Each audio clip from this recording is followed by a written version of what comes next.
Assalamualaikum warahmatullahi wabarakatuh.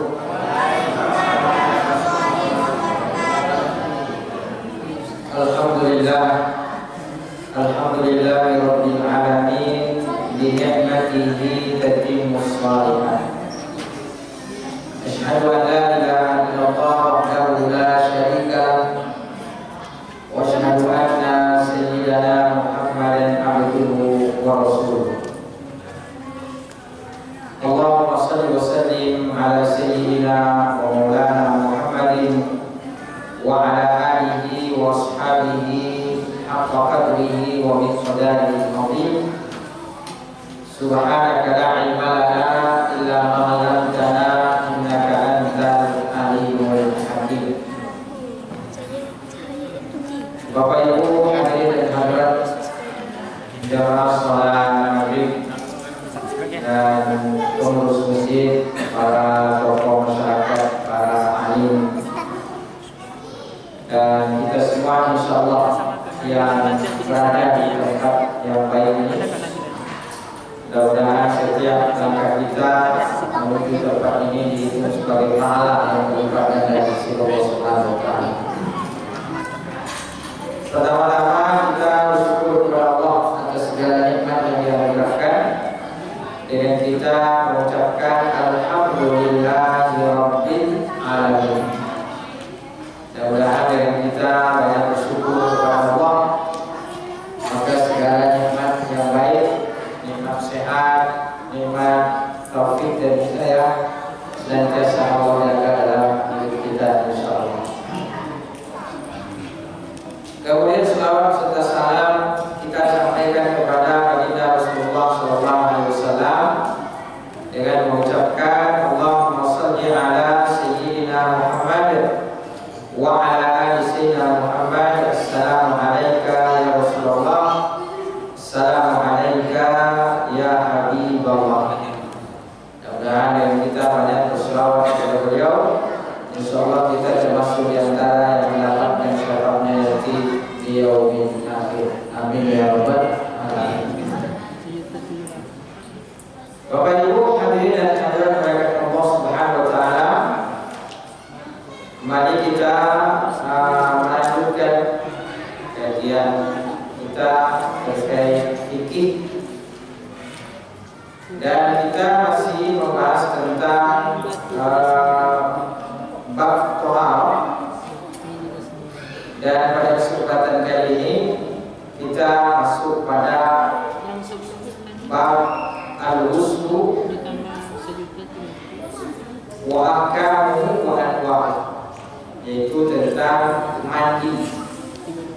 Kalau pertemuan yang lalu kita membahas tentang wudu, dan itu wudu adalah jalan bersuci dari hadas kecil, maka mandi adalah bersuci dari hadas besar, wasilahnya. Para ulama membahas ini adalah sebagai cara untuk betul-betul menyempurnakan ibadah. Jadi ibadah kita ini, sholat yang merupakan ibadah, induknya daripada ibadah itu sangat bergantung dengan kesucian kita, baik suci dari hadas kecil maupun dari hadas besar. Nah, ini sebabnya kenapa para ulama sangat detail ketika membahas tentang thaharah, karena itu adalah sebagai asbab atau sebagai wasilah menyampaikan kepada ibadah yang sahih dan ibadah yang diterima. Maka perhatian ulama terhadap bersuci ini sangat besar. Kemudian disebutkan bahwa makna daripada al-ghuslu, makna daripada mandi, yaitu adalah secara bahasa sailanul ma' ala syai'i ayyan kana, itu adalah mengalirkan air di badan. Nah, itu disebut dengan mandi. Kemudian secara syariat jariyah ma' al badani bi niyatin makhsusah. Itu tadi secara bahasa yang penting menyiramkan air ke badan, itu disebut mandi secara bahasa. Tapi secara syariat yaitu adalah menyiramkan air ke badan dengan niat. Nah, inilah yang membedakan antara mandi biasa dengan mandi ibadah. Kalau mandi biasa dia pokoknya sekedar menyiram, selesai. Kalau secara syariat yaitu adalah mengalirkan menyiram badan disertai dengan niat. Nah, karena itu ketika kita mandi dalam syariat itu harus disertai dengan niat. Nanti tergantung tujuan mandinya. Kalau mandinya dari hadas besar, maka tentu dia harus diniatkan untuk mengangkat hadas besar. Maka ada lafaznya nawaitul ghusla li raf'il hadatsil akbar. Itu kalau kita lafazkan. Tapi kalau tidak dilafazkan, maka juga boleh, cukup di dalam hati saja. Ada juga mandi sunnah. Nah, tergantung niatnya. Kemudian dalilnya atau anjurannya dalam Al-Quran, Allah Subhanahu wa Ta'ala berfirman dalam surah Al-Baqarah ayat 222, Innallaha yuhibbut tawwabin wa yuhibbul mutatahhirin. Allah mencintai orang yang senantiasa bertaubat. Wa yuhibbul mutatahhirin, dan juga Allah mencintai orang-orang yang senang mensucikan dirinya. Nah, jadi ditempatkan sejajar. Bertaubat itu adalah bersuci juga, bersuci dari dosa, karena dosa ini juga kotoran. Kalau nampak, cuman kan kita tidak nampak. Kalau dosa ini nampak, maka dia adalah kotoran. Maka andaikan dosa ini nampak, orang mungkin jijik mendekatinya.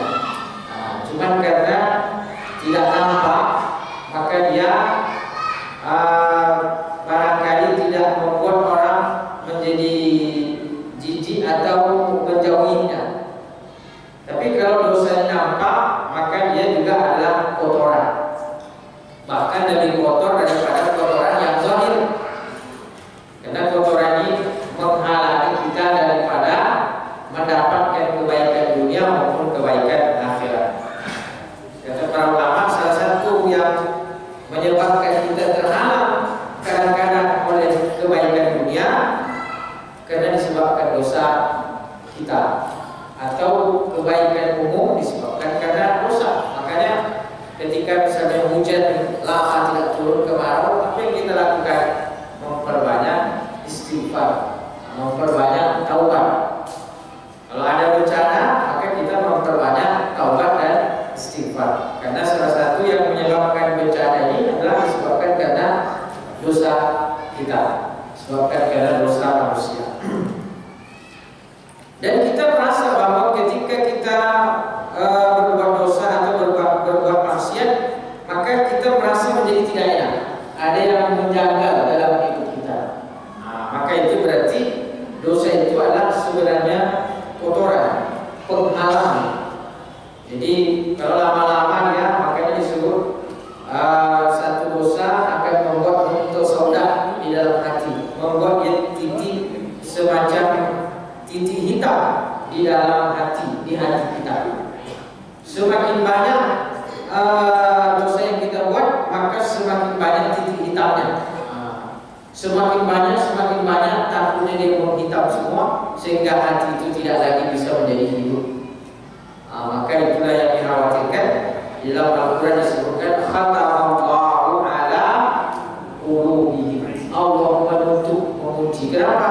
Karena sudah hitam semuanya. Maka kita perlu membersihkan diri kita dari dosa-dosa.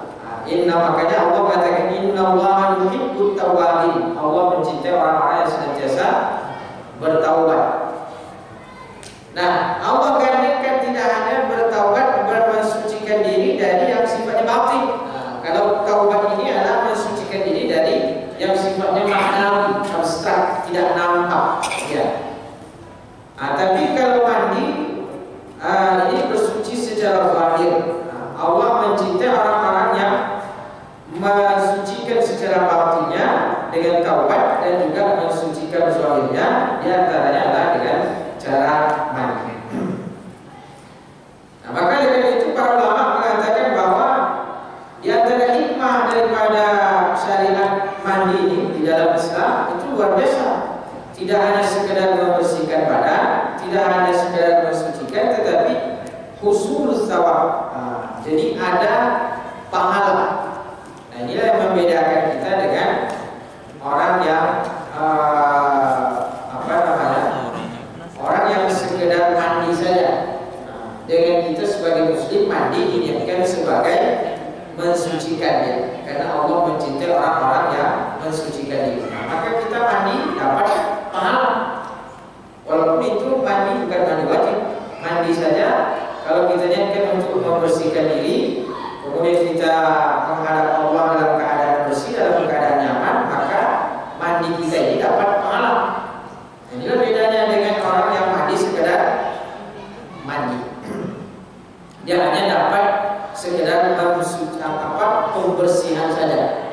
Tapi kalau kita niatkan untuk kebersihan agar Allah cinta dengan kita, maka masuk sebagai kategori mendapatkan pahala di sisi Allah Subhanahu wa taala. Apalagi kata Nabi sallallahu alaihi wasallam, at-tuhuru syatrul iman, bahwa bersuci itu atau suci adalah bagian daripada iman.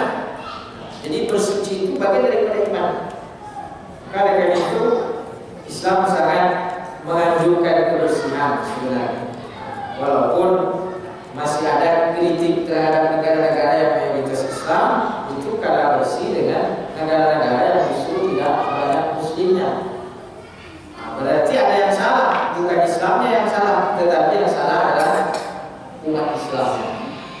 Karena kita kalah bersih, misalnya kayak negara-negara yang justru minoritas Islam, Eropa, itu kan jadi negara-negara yang menarik, bersih, indah. Tapi yang mayoritas muslim coba kita lihat, Indonesia, kemudian Mesir, Arab Saudi, negara-negara Asia Arab yang banyak Islamnya itu masih di bawah, jauh di bawah. Padahal kita dianjurkan bahwa kebersihan itu adalah bagian daripada iman. Jadi bukan hanya sekedar kebutuhan hidup zahir saja, tetapi dia adalah berkaitan dengan iman. Nah, kemudian yang pertama, al-ghusl mafruḍ, ada mandi yang wajib. Ini yang dibahas oleh para ulama di dalam fikih bahwa ada mandi yang wajib. Apa mandi yang wajib? Asbabu, ada sebab-sebabnya. Yang pertama adalah al-janabah. Jadi junub. Ini mandi junub ya, mandi wajib. Al-janabah. Allah Subhanahu wa taala berfirman di dalam surah Al-Qasas ayat 11, "Wa basurat bihi an junubin." Jadi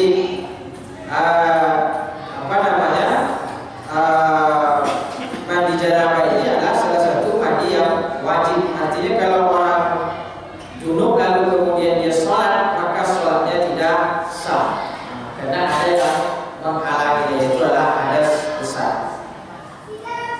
Adapun sebab janabah itu adalah disebutkan nuzulul mani minar rajuli awil imra'ah. Jadi keluarnya sperma baik dari laki-laki maupun dari perempuan. Bisa jadi ikhtilamin, baik sebabnya itu adalah karena mimpi, atau dia hubungan suami istri, atau dia memikirkan, maka keluar sperma itu menyebabkan wajib mandi. Pokoknya keluar apapun sebabnya, entah mimpi, entah hubungan suami istri, entah memikirkan, kalau keluar maka wajib mandi. Baik dari laki-laki maupun perempuan, karena kata Nabi sallallahu alaihi wasallam, an Ummi Salamah radhiyallahu anha qalat, dari Ummu Salamah datang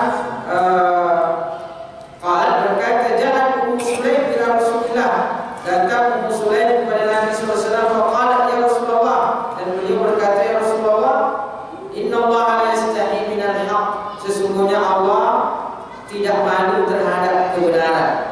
La yastahi minal haq. Fahal ada mar'ati bislun idza ihtamanat.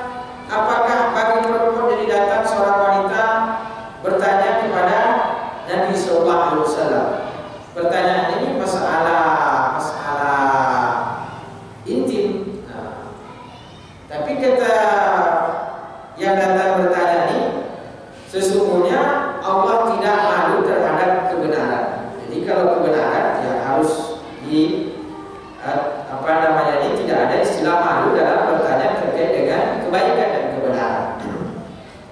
Apa pertanyaannya? Fahal alal mar'ati buslun idza ihtamanat. Apakah bagi wanita juga wajib mandi ketika dia mimpi? Faqala Rasulullah sallallahu alaihi wasallam, maka Nabi sallallahu alaihi wasallam bersabda, "Na'am idza ra'atil ma." Kata Nabi, ya. Kalau dia melihat air. Maksudnya kalau betul-betul ada yang keluar. Maka ini sebab di antara sebab yang menyebabkan orang menjadi junub. Dan itu yang menyebabkan nanti orang wajib mandi. Kemudian yang kedua, asbabul janabah, sebab janabah yang kedua adalah al-jima' walau min ghairi nuzulil mani. Ini hubungan suami istri walaupun sperma tidak keluar. Itu di antara sebab daripada janabah. Artinya ketika dia junub wajib dia mandi. Kalau dia melakukan hubungan suami istri walaupun tidak ada yang keluar, artinya sperma tidak keluar, maka tetap wajib mandi karena disebut sebagai junub. Pokoknya dia melakukan itu walaupun tidak ada yang keluar, tetap dia wajib mandi. Nah, ini sebabnya janabah. Jadi sebab wajibnya mandi adalah karena junub. Apa sebabnya junub? Itu tadi dua. Pertama keluar sperma, yang kedua adalah karena hubungan suami istri walaupun tidak keluar sperma.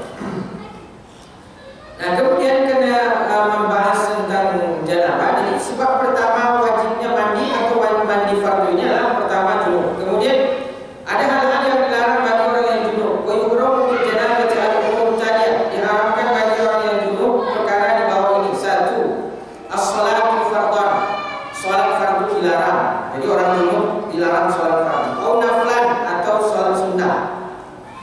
Allah berfirman, wala taqrabus shalah wa antum sukara hatta ta'lamu ma taqulun wala junuban illa abiri sabilin.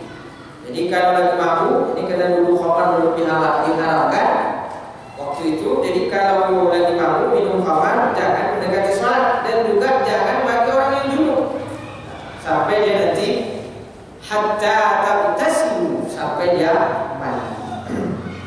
Kemudian bagi orang junub juga dilarang al-muksu fil masjid wal julusu fi. Jadi berdiam diri dalam masjid dan duduk. Itu haram bagi orang, tidak boleh bagi orang junub. Amal murur faqat min ghairi muksin wa la tarawdun fala yahrum. Tapi kalau sekedar lewat boleh. Inilah fikih.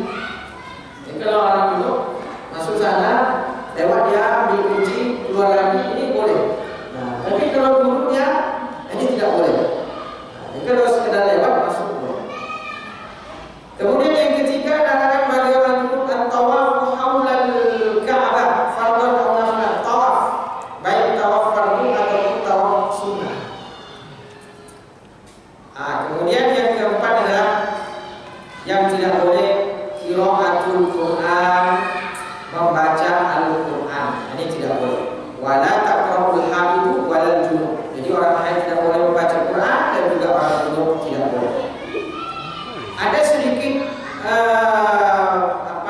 tambahan penjelasan. Yajuzu lil junubi imrar Quran ala qalbihi min ghairi talaffuzin bihi. Kama yajuzu lahu an-nazar fil mushaf wa yajuzu lahu qira'ah azkar al-Quran bi qasdi dzikri la yaqsudu bil qira'ah. Yajuzu lil junubi imrar al-Quran ala qalbihi min ghairi talaffuzin bihi. Jadi orang junub itu boleh membaca Quran dalam hati, tapi tidak boleh diucapkan dengan lisan. Tapi dia dengan hatinya saja dia membaca dengan hati. Alif-lam mim dzalikal kitabul la raiba fihi hudan lil muttaqin alladzina yu'minuna. Tapi dengan hati, tidak dengan lisan. Boleh. Kama yajuzu lahu an nazar fil mushaf. Demikian juga boleh melihat kepada mushaf. Nah, jadi boleh melihat kepada mushaf tanpa disentuh, dilihat dan dia membaca dengan hati. Nah, itu boleh. Nah, jadi melihat mushaf dan membaca dengan hati boleh, tapi mengucapkan tidak boleh. Kecuali kalau ada keadaan darurat tertentu. Wa yajuzu lahu qira'at adhkar al-Qur'an bi qasdi dzikri. Dan dia juga boleh membaca zikir-zikir yang mana zikir itu mengandung ayat Al-Qur'an. Seperti misalnya membaca ayat kursi, tapi jangan diniatkan Al-Quran, niatkan sebagai zikir. Jadi orang dulu boleh Allah la boleh dilisankan Allah la ilaha illa huwal hayyul qayyum la ta'khudhuhu sinatun wa la nawm lahu ma fis samawati wa ma fil ardh man dzalladzi yashfa'u indahu illa bi'idznihi ya'lamu sampai akhir. Tapi jangan diniatkan Al-Quran, diniatkan sebagai zikir. Jadi tidak semua yang dari Al-Quran tidak boleh dibaca. Wa yajuzu lahu qira'at adhkar al-Quran bi qasdi dzikri la bi qasdil qira'ah. Sama juga dengan dia ketika berdoa, Rabbana atina fid dunya hasanah wa fil akhirati hasanah wa qina adzabannar. Ini dari Quran. Kalau dulu gimana bacanya? Boleh dibaca tapi jangan diniatkan sebagai Al-Quran, diniatkan sebagai sebagai zikir.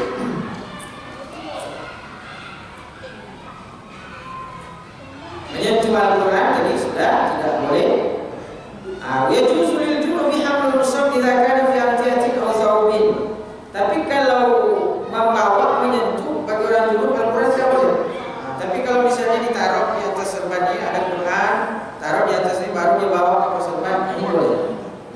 Jadi maksudnya yang tidak boleh itu adalah menyentuhnya, membawanya secara langsung. Tapi kalau ada barang-barang bercampur dalam kardus misalnya, taruh Quran situ dia bawa, nah itu boleh. Nah itu yang sebab wajibnya mandi pertama karena junub. Yang kedua adalah karena haid. Nah ini haid jelas ya bagi kita bahwa haid itu adalah darah yang keluar dari wanita, darah rutin ya. Nah ini ada bahasanya sendiri.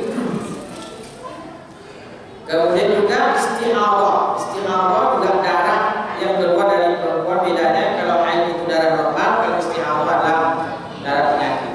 Karena bagi perempuan itu dalam mazhab Syafi'i haid itu maksimal 15 hari.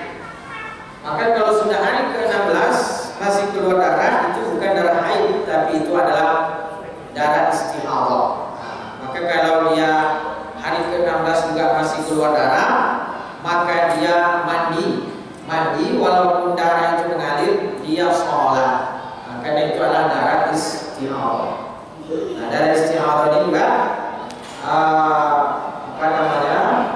itu termasuk darah yang najis yang keluar dari perempuan.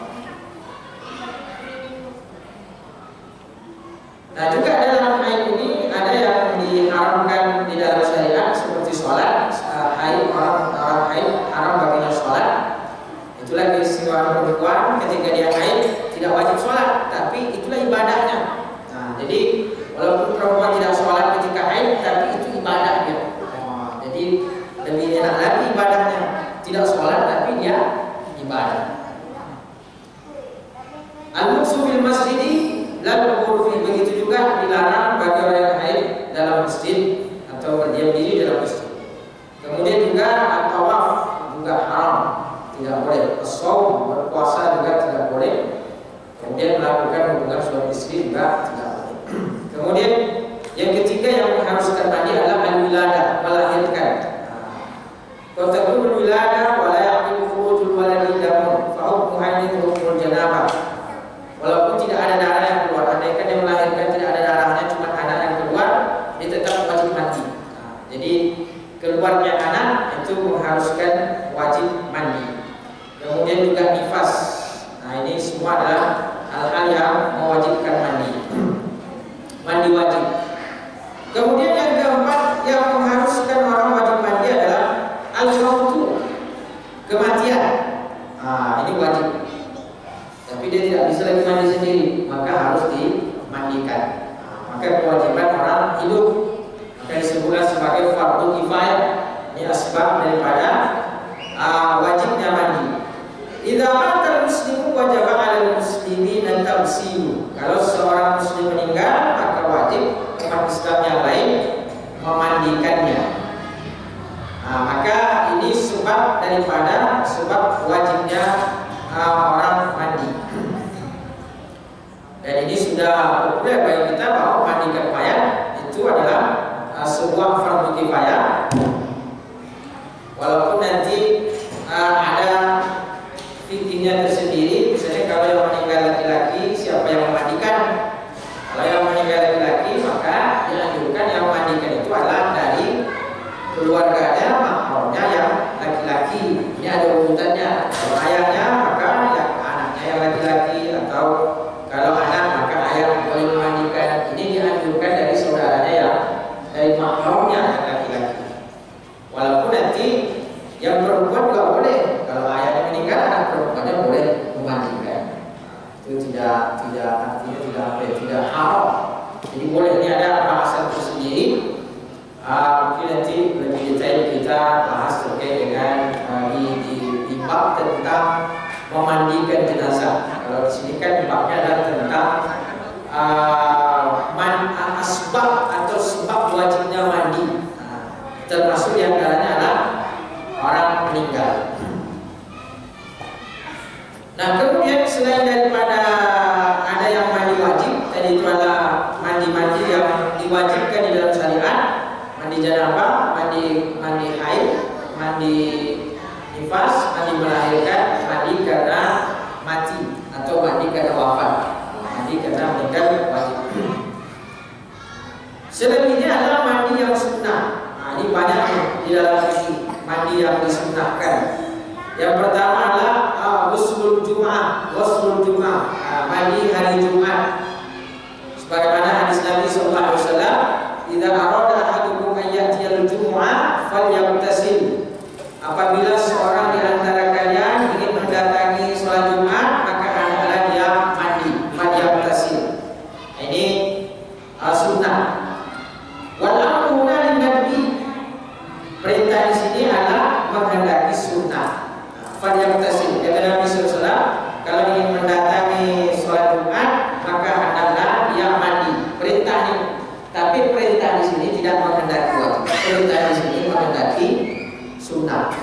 Tidak selamanya perintah menghendaki wajib. Walaupun hukum asalnya bahwa perintah itu menghendaki wajib. Ketika tidak ada yang menurunkan derajat wajib menjadi sunnah. Seperti misalnya wa aqimus shalah wa atuz zakat. Dirikan sholat dan bayarlah zakat, ini perintah menghendaki wajib. Maka wajib orang sholat, wajib membayar zakat. Nah, tapi dalam kondisi tertentu kadang-kadang perintah ini tidak menghendaki wajib. Nah, seperti misalnya dalam ayat ya ayyuhalladzina amanu idza tadayantum bidainin ila ajalin musamma faktubu. Wahai orang-orang beriman, kalau kalian saling berhutang, maka catatlah. Nah, ini perintah. Artinya kalau ada hutang-hutang maka tulis.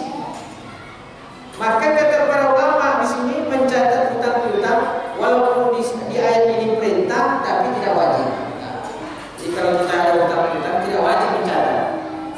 Perintah ayat itu sunnah, menghendaki sunnah.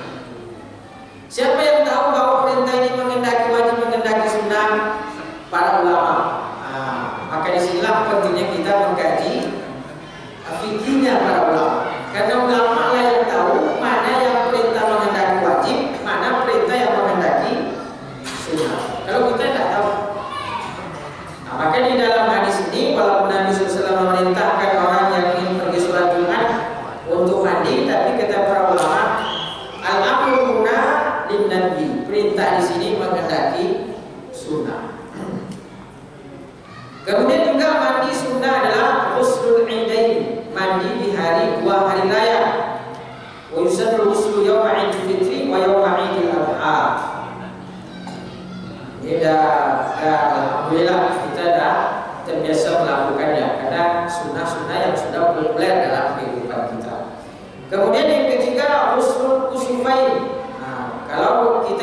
seperti sholat gerhana matahari dan juga gerhana bulan, sunnah untuk mandi.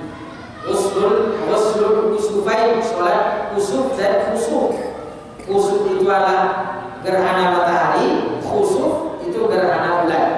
Hanya beda ka dengan kha. Kalau pakai ka khusuf maka itu gerhana matahari. Kha khusuf gerhana bulan. Kemudian usul istisqa. Seperti kita sampaikan tadi bahwa ketika kemarau panjang maka kita disunahkan untuk sholat istisqa yang disebut dengan sholat minta hujan. Maka ketika ingin kita melaksanakan sholat istisqa ini dianjurkan juga untuk mandi. Qabla al-khuruji di sholat istisqa. Kemudian yang masuk juga mandi sunnah adalah al-ghuslu min ghaslil mayyit. Mandi ketika selesai memandikan mayat. Jadi setelah kita memandikan mayat, itu tadi wajib fardu kifayah kita memandikan mayat, mandikan jenazah. Nah, setelah kita mandikan jenazah ini, kita pula yang disunahkan untuk mandi. Kalau tadi kita melaksanakan fardu kifayah, ini sunnah bagi kita. Habis memandikan jenazah, sunnah bagi kita untuk mandi. Walaupun tidak langsung habis mandikan kita langsung mandi, bukan begitu. Maksudnya setelah selesai semua, mungkin pemakaman sudah, maka kita pun dianjurkan untuk sunnah hukumnya untuk mandi setelah kita memandikan jenazah. Jadi dalilnya adalah kata Nabi Sallallahu Alaihi Wasallam, man ghassala mayyitan falyabtasil. Barang siapa yang telah memandikan mayat, maka hendaklah dia mandi. Kalau selesai mandikan mayat, maka hendaklah dia pulang yang mandi. Ini hukumnya sunnah. Man ghassala mayyitan falyabtasil. Dan kita tahu bahwa memandikan mayat ini adalah satu keutamaan yang besar. Jadi kalau kita ada kesempatan memandikan mayat, ya kita ikut serta. Apalagi kalau yang meninggal itu keluarga atau misalnya orang lain tapi dia laki-laki, kan boleh kita ikut prosesi memandikannya. Itu pahalanya besar. Kata Nabi Sallallahu Alaihi Wasallam, barang siapa yang memandikan mayat lalu kemudian dia tutup air mayat itu, ini pula yang harus kita perhatikan. Kalau kita mandikan mayat lalu kemudian ada aibnya yang tampak dari kita, maka jangan disampaikan kepada orang. Tapi cukuplah kita yang tahu. Kenapa? Karena kalau kita sampaikan kepada orang, pertama mengungkap aib si mayit. Manusia ini terhormat dalam keadaan hidup maupun dalam keadaan mati. Jadi walaupun dia sudah mati, walaupun dia sudah meninggal, maka kita tidak boleh mengumbar keburukannya. Maka karena itu Nabi SAW mengatakan, "Uzkuru mahasina mautakum." Sebutlah yang baik-baik dari orang yang sudah meninggal. Ini kadang-kadang kebiasaan kita, orang sudah meninggal diungkap semua keburukan. Malu begini. Kata Nabi SAW, kalau orang sudah meninggal jangan lagi sebut-sebut keburukan. Yang disebut itu adalah kebaikan. Uzkuru mahasina mautakum. Sebutlah kebaikan orang-orang yang sudah meninggal, kata Nabi SAW. Yang kedua adalah jangan mengumbar aibnya karena ini bisa menyakiti ahli keluarga. Karena itu kalau kita melihat aib, ya diam aja. Cukup menjadi iktibar, menjadi pelajaran bagi kita. Jangan kita sampaikan kepada orang, karena itu bisa menyakiti keluarganya. Maka kata Nabi SAW, man ghassala mayyitan, barang siapa yang memandikan mayat, lalu kemudian nampak aibnya, maka dia tutupi. Kata Nabi SAW, dia akan dipakaikan dengan pakaian kehormatan nanti di akhirat. Jadi luar biasa di Bapak Ibu, mandikan mayat pahalanya luar biasa. Apalagi mengantarkan sampai ke kuburan, mensolatkan, mengantarkan. Mensolatkan kata Nabi SAW, siapa yang mensolatkan jenazah, maka lamu kirotani, bagian 2 kirot. Sahabat bertanya, apa kirotani Rasulullah? Apa 2 kirot itu? Kata Nabi SAW, sebesar gunung Uhud. Jadi sholat jenazah itu pahalanya sebesar gunung. Maka oleh karena itu pengurusan jenazah fardu kifayah itu walaupun fardu kifayah gugur ketika dilaksanakan oleh orang lain, tapi kita jangan meringankan. Maksudnya jangan tidak ada yang melaksanakan. Sayang kita tidak dapat, orang yang dapat. Maka kita harus juga termotivasi untuk ikut melaksanakan, mendapatkan pahala yang besar. Nah, inilah diantara daripada mandi yang wajib di dalam syariat maupun yang sunnah. Adapun kaifiahnya, syaratnya adalah kata para ulama adalah rukun daripada mandi itu yang pertama adalah niat. Jadi harus ada niat. Ketika kita menyiramkan pertama air ke badan kita, maka itu harus kita niatkan. Jadi pas kita siramkan, maka harus kita niatkan. Dan yang terpenting adalah jenis airnya. Maka air itu harus suci dan mensucikan. Jangan sampai air yang suci tapi tidak mensucikan. Seperti yang sudah kita bahas. Artinya airnya mustahmal, kurang dari 2 bulan terkena bekas bekas mandi kita misalnya, maka air itu sudah tidak bisa lagi dipakai untuk bersuci. Nah, maka yang pertama adalah niat ketika kita menyiramkan. Yang kedua adalah membasuh seluruh badan. Jadi rukun mandi ini niat, kemudian menyiramkan seluruh air ke seluruh badan. Jadi itu rukunnya, artinya rukun ini harus ada. Adapun selebihnya pakai sampo, pakai sabun, ini embel-embel saja sunnah. Tapi yang rukunnya itu harus ada adalah niat sama membasahi seluruh badan, mengalirkan air. Nah, juga ada sunnah-sunnahnya seperti misalnya kata Nabi SAW, kalau kita ingin mandi besar maka hendaklah berwudu lebih dahulu. Jadi dianjurkan kita sebelum mandi besar ini berwudu dahulu, itu sunnah. Karena itu sebagai ulama mengatakan bahwa jenazah sebelum dimandikan sunnah untuk diwudukan. Walaupun ini tidak lumrah bagi kita mewudukan jenazah kan setelah dimandikan biasanya. Tapi sebagai ulama mengatakan jenazah ini sama dengan kita orang hidup, sebelum dimandikan sunnah untuk diwudukan. Karena kita sebelum mandi besar, mandi wajib, sunnah bagi kita untuk berwudu. Karena waktu yang batasi kita, kalau ada tanya jawab dipersilakan.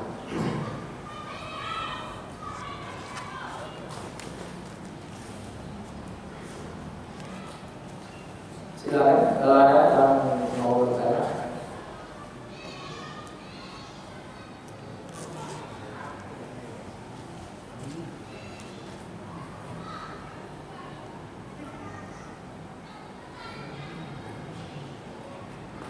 Baik, kalau tidak ada kita lanjutkan, masih berbicara tentang sunnahnya. Jadi tadi kita sebutkan bahwa di antara sunnahnya adalah ia berwudu sebelum mandi. Nah, kemudian di antara sunnahnya juga adalah yamsilu syaqqatal ayman tsummal aysar. Jadi yang dimulai dari sebelah kanan menyiramnya. Jadi kalau kita mandi ini, terutama mandi ibadah tadi, mandi wajib atau mandi yang sifatnya sunnah, maka dianjurkan untuk memulai dari sebelah kanan. Sama juga ketika wudu. Kalau wudu kita mulai dari anggota yang sebelah kanan. Maka mandi pun juga demikian. Nah, kemudian juga yang menjadi sunnah adalah yudalliku jismahu wa yuwali. Artinya dia menggosok-gosoknya. Sama juga dengan ketika kita wudu kan dianjurkan untuk menggosok-gosok, menyela-nyela yang perlu disela. Begitu juga dengan mandi, terutama kata para ulama adalah daerah-daerah yang susah untuk sampai air ke sana. Seperti misalnya ya kalau kita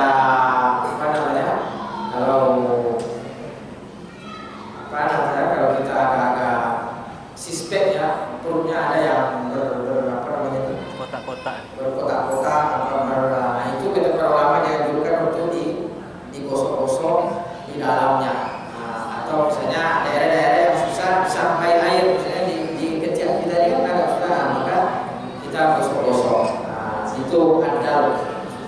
Yudan di jismahu wa yuwani, sama juga dengan telinga, di dalamnya, di luarnya. Itu apa namanya, sunnah. Kemudian juga dalam memandikan apa namanya, dalam kita mandi disunahkan juga at-taslis, mentiga kalikan, sama dengan wudu. Kalau wudu disunahkan 3 kali, maka dalam mandi juga sunnah 3 kali atau lebih, atau sifatnya yang ganjil. Kemudian kalau memandikan jenazah disunahkan untuk berlemah lembut.